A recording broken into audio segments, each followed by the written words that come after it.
सम्मानित साथियों, नमो बुद्धाय, जय भीम। हमेशा की भांति एक बार पुनः हम लेकर आ गए हैं डॉक्टर अंबेडकर संदेश।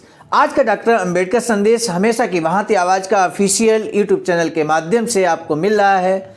लेकिन सम्मानित साथियों, हम आपको बता दें, कल जब डॉक्टर अंबेडकर संदेश आप पढ़ रहे होंगे, सुन रहे होंगे और बात कर रहे होंगे तो नया साल लग चुका होगा। और आज जिस समय हम रिकॉर्ड कर रहे हैं वो है पुराना साल 2023, 31 दिसंबर 2023।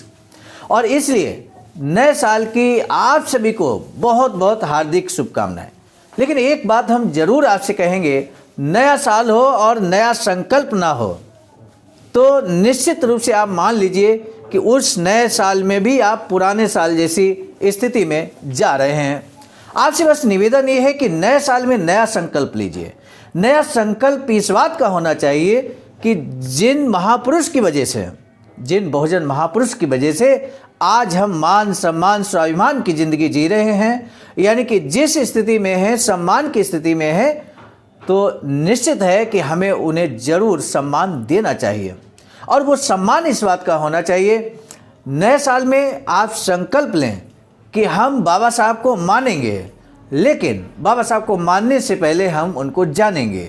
और एक बात हम आपको बता दें, डॉक्टर अंबेडकर संदेश आवाज़ का ऑफिशियल से नियमित प्रसारित किया जा रहा पिछले एक साल से लगातार डॉक्टर अंबेडकर संदेश के माध्यम से बाबा साहब के स्पीचेज, बाबा साहब के लेख, महत्वपूर्ण लेख आप तक पहुंचाने की सार्थक कोशिश जारी है। इसलिए आपसे अनुरोध है कि यदि वास्तव में नए साल को आप नई सौगात देना चाहते हैं स्वयं के लिए, तो आप ये संकल्प लीजिए और उस संकल्प पर अमल कीजिए कि हर दिन 5 से 10 मिनट का समय हम बाबा साहब को जानने के लिए जरूर निकालेंगे। और ये सबसे बढ़िया सुनहरा अवसर है आपको अपना संकल्प पूरा करने का कि आप इस डॉक्टर अंबेडकर संदेश को नियमित सुबह उठकर सबसे पहले डॉक्टर अंबेडकर संदेश को आप बात करें और अपने लिए गए संकल्प को पूरा करें। संकल्प लेना महत्वपूर्ण नहीं होता सम्मानित साथियों, बल्कि संकल्प पर अमल करना ज़्यादा इम्पोर्टेंट होता है। इसलिए आज नए साल की एक बार पुनः शुभकामनाएं देते हुए, मंगल कामना करते हुए आप सभी के जीवन में खुशियां ही खुशियां हो नए साल में। और इस भरोसे के साथ कि आपने यदि हमारे चैनल को अभी तक सब्सक्राइब नहीं किया है तो आज नए साल पर हमें भी ये सौगात देने का कार्य आप करेंगे। चैनल को सब्सक्राइब करेंगे बेल आइकन के साथ और नियमित डॉक्टर अंबेडकर संदेश सुनने की आदत आप डाल लेंगे।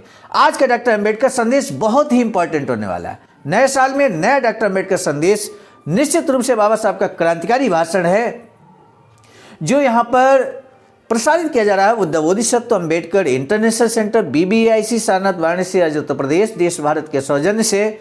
आज का विषय है जनतंत्र की विडंबना है कामगारों को बंधक बनाना।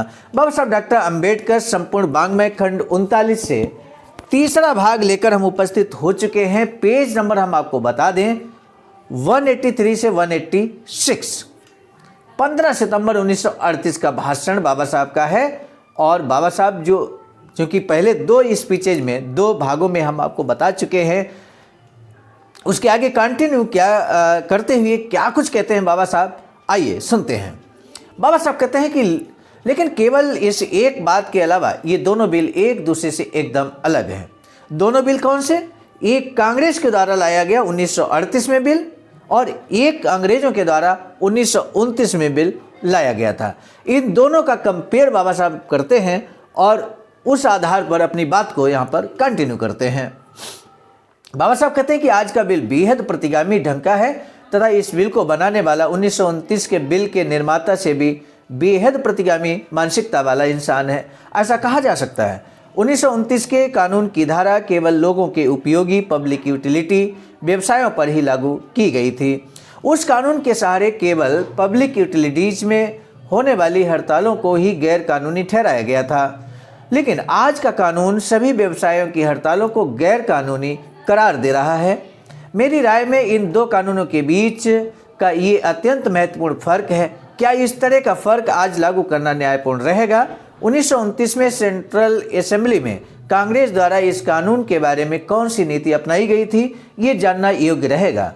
इसके बाद डॉक्टर अंबेडकर ने उस वक्त की सिलेक्ट कमेटी की रिपोर्ट इस कांग्रेस पार्टी के सदस्यों द्वारा लिखा हुआ हिस्सा पढ़कर सुनाया।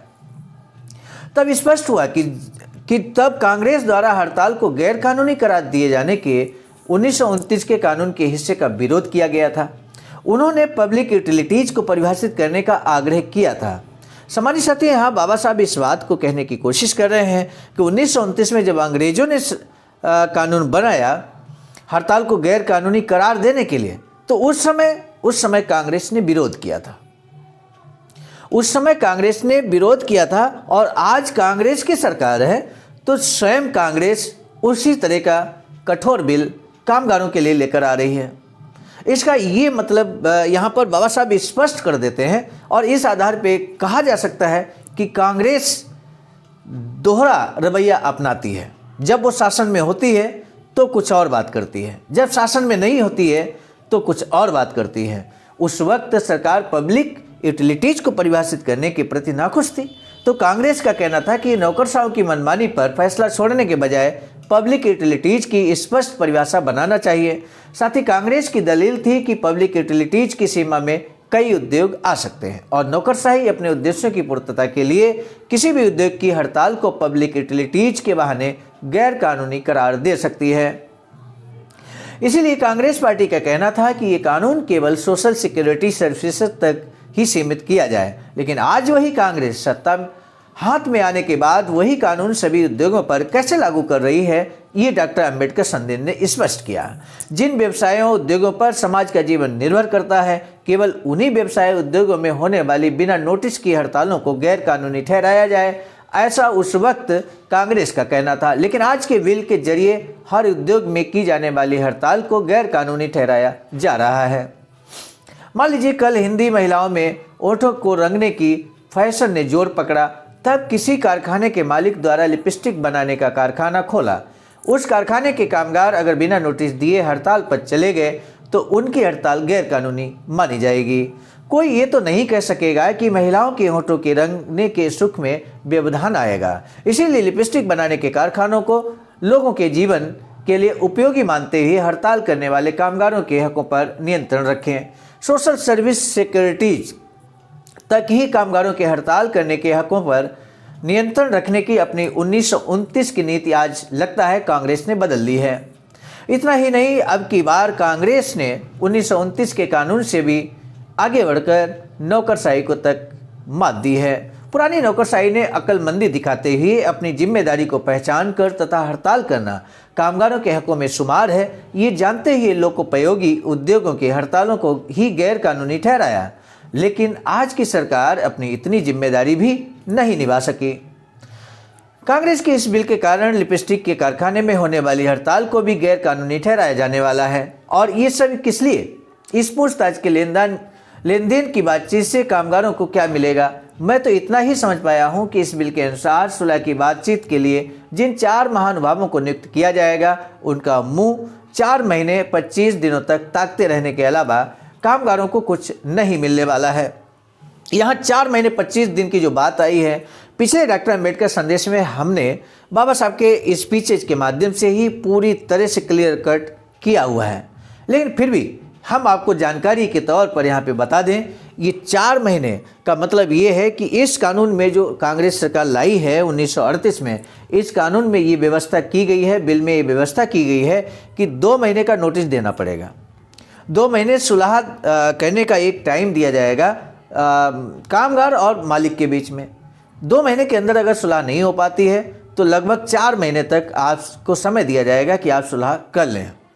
लेकिन फिर भी अगर सुलह नहीं होती है तो 25 दिनों के अंदर यानी कि आपको नोटिस देकर और हड़ताल की घोषणा करनी होगी, और वो हड़ताल आपको आगामी 2 महीने के अंदर करनी पड़ेगी। तो इस तरह से यहाँ पर 4 महीने 25 दिन की बात हो रही है। उसके बजाय कांग्रेस सरकार खुलेआम सीधे सीधे कह देती है कि भले तुम मानो व या ना मानो, हम जबरदस्ती आप पर सुलह ला देंगे, ताकि कम से कम ये सुनिश्चित रूप से माना जा सकता है कि सुलह की बातचीत के बाद कुछ ना कुछ हाथ जरूर लगेगा।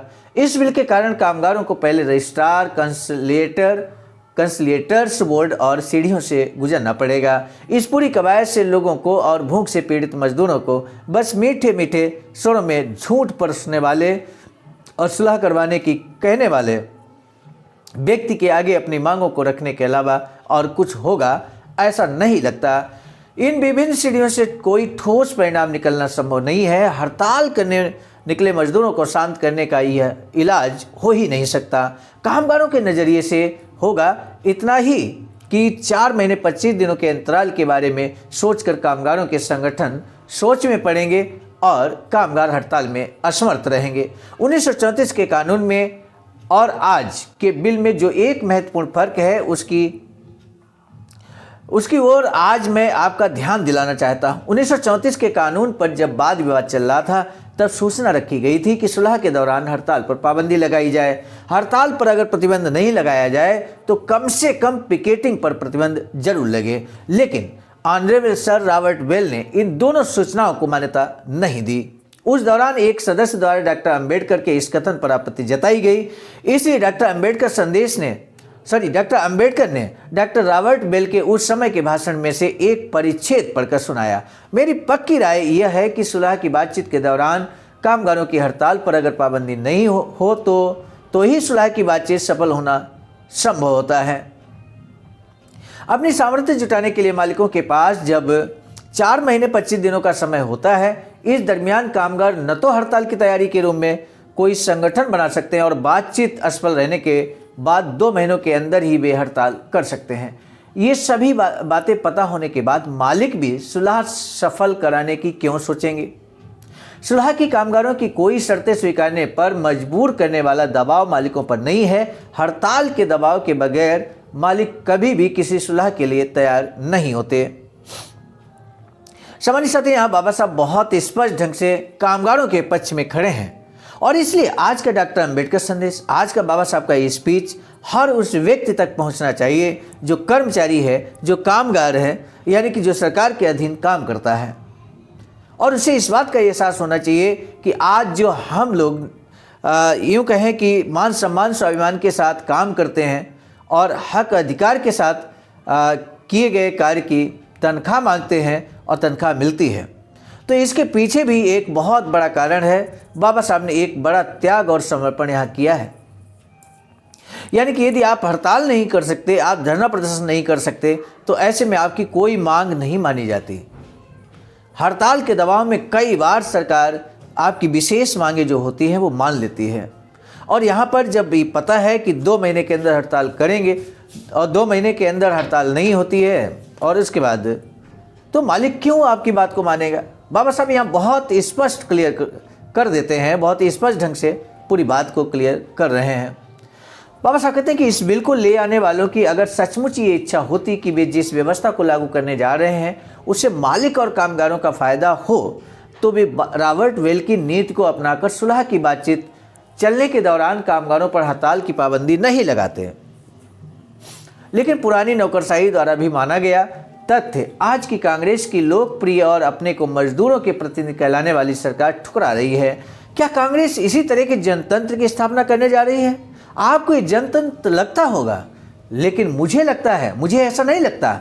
बाबा साहब कहते हैं कामगारों के बुनियादी हकों को जहां कुचला जाता हो वह जनतंत्र है ही नहीं। जिस जनतंत्र में जिंदा रहने के साधन भी जिनके हाथ में नहीं होते, उस संगठन की नज़र में बिखरे हुए अशिक्षित और बुद्धिहीन कामगारों पर इस प्रकार गुलामी के बंधन लादे जाते हैं, वह जनतंत्र है ही नहीं, वह जनतंत्र की विडंबना है। इसके बाद डॉक्टर अंबेडकर ने बिल की यूनियन संबंधी धाराओं की बखिया उधेड़ दी। उन्होंने कहा कि इन धाराओं ने कामगारों की यूनियंस को क्वालिफाइड यूनिशंस, रजिस्टर्ड रिप्रेजेंटेटिव्स यूनियंस आदि विभिन्न प्रकारों में बांटा है। विभिन्न प्रकार की यूनियंस किन शर्तों पर तथा किस प्रकार रजिस्टर करें और ये पंजीकृत यूनियंस किन शर्तों पर रिप्रेजेंटेटिव यूनियंस बनाएं, पंजीकृत यूनियन का प्रतिनिधित्व किन तत्वों के आधार पर रद्द करें आदि बातें इस धारा में तय की गई हैं। आगे डॉक्टर अंबेडकर ने कहा कि अनिवार्य सुलह और लेन देन संबंधी बातचीत के दौरान हड़ताल पर पाबंदी लगाने वाली धाराओं के साथ इन धाराओं का संबंध कैसे हो सकता है, ये मेरी समझ में नहीं आ रहा है।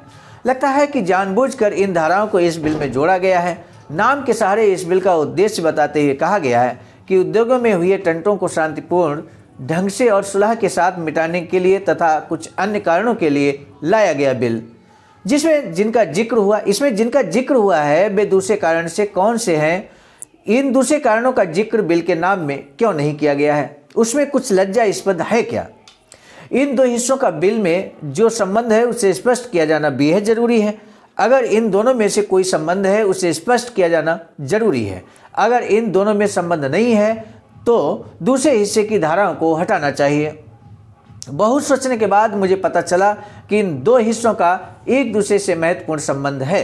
बिल की 75वीं धारा से ये स्पष्ट संबंध हो सकता है। इस धारा के अनुसार कामगारों के प्रतिनिधियों के अलावा अन्य कोई भी इस कानून के मुताबिक सुलह की लेन देन संबंधी बातचीत में शामिल नहीं हो सकता। ये अत्यंत महत्वपूर्ण धारा है क्योंकि हिंदी ट्रेड यूनियन के आंदोलन के लिए ये बेहद विघातक साबित होने वाली है।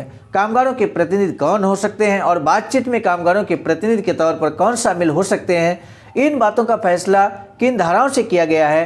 कामगार प्रतिनिधि की जो व्याख्या इस बिल में दी गई है, इसमें न बैठने वाला कोई भी व्यक्ति कामगारों के प्रतिनिधि के तौर पर बातचीत में हिस्सा नहीं ले सकता। वह कामगार भले वास्तव में सच्चा और लायक प्रतिनिधि क्यों ना हो, भले वह कामगार आंदोलन का अनुभव प्राप्त नेता क्यों ना हो, इस व्याख्या में अगर वह नहीं बैठता तो यह सुलह संबंधी बातचीत में कामगारों के प्रतिनिधि के तौर पर शामिल नहीं हो सकता। दो तरह की यूनियंस को कामगारों के प्रतिनिधि कहलाने के लिए योग्य माना गया है। कुल कामगारों के 20% कामगार जिनके सभासद हों और मालिकों की मान्यता प्राप्त यूनियंस आती हैं। दूसरे तरह की यूनियंस में सदस्य कामगारों की संख्या कुल कामगारों की संख्या से 50% की होगी। इन दोनों तरह की यूनियंस प्रातिनिधिक यूनियंस रिप्रेजेंटेटिव यूनियंस के तौर पर मानी जाएंगी। लेकिन एक दूसरे के खिलाफ दो यूनियंस को एक ही नाम के तहत कैसे रखा जा सकता है? मेरी राय में इन दो तरह की यूनियंस को गुलाम यूनियंस और आज़ाद यूनियंस कहना सही होगा। जिस यूनियन का कानूनी अस्तित्व, दूसरा प्रतिनिधित्व के अधिकार और मताधिकार आदि सब मालिकों की मर्जी पर निर्भर होगा, उन्हें गुलाम यूनियंस कहना मेरी राय में अतियुक्त नहीं होगी। ऐसी यूनियंस को मालिकों से मान्यता प्राप्त कहने के बजाय मालिकों की पसंदीदा यूनियंस कहना ज़्यादा सटीक होता है, जिससे कि इन यूनियनों का गुलामों सा स्वरूप स्पष्ट होता है। सामान्य साथी, यहाँ बाबा साहब ये कहने की कोशिश कर रहे हैं कि जो यूनियन, जो संगठन सरकार के इशारे पर चलते हैं, जो यूनियन मालिक के इशारे पर काम करते हैं, तो ऐसे में उसे हम गुलाम यूनियन कहते हैं। और एक जो मालिक की बात नहीं मानते, यानी कि जो सरकार की बात नहीं मानते, वर्तमान में हम कह सकते हैं, तो उसे हम आज़ाद यूनियन कह सकते हैं। यूनियन को प्रतिनिधित्व देने से पूर्व उसके पंजीकृत होने की शर्त रखने के पीछे क्या उद्देश्य है, ये समझ में नहीं आता। इस बिल द्वारा 1926 में पारित हुए केंद्र सरकार के ट्रेड यूनियंस एक्ट को खारिज नहीं किया गया है। इस बिल ने उस कानून को जारी ही माना है। किसी भी यूनियन का इस बिल के तहत पंजीकृत होने से पूर्व पुराने कानून के तहत पंजीकृत होना बेहद जरूरी है। पंजीकृत होना क्यों माना गया, जरूरी क्यों माना गया?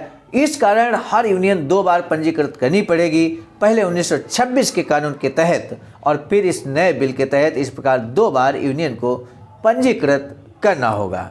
सामान्य साथियों, आज का डॉक्टर अंबेडकर संदेश यहाँ पर समाप्त होता है। इस विषय के अंतर्गत यानी कि जनतंत्र के संबंध में यहाँ पर जो डॉक्टर अंबेडकर संदेश, अब तक हम पहला, दूसरा और तीसरा भाग लेकर उपस्थित हुए। आज तीसरा भाग लेकर उपस्थित हुए थे। चौथा भाग और अंतिम भाग इस विषय के अंतर्गत हम जल्द ही लेकर यानी कि कल उपस्थित होंगे।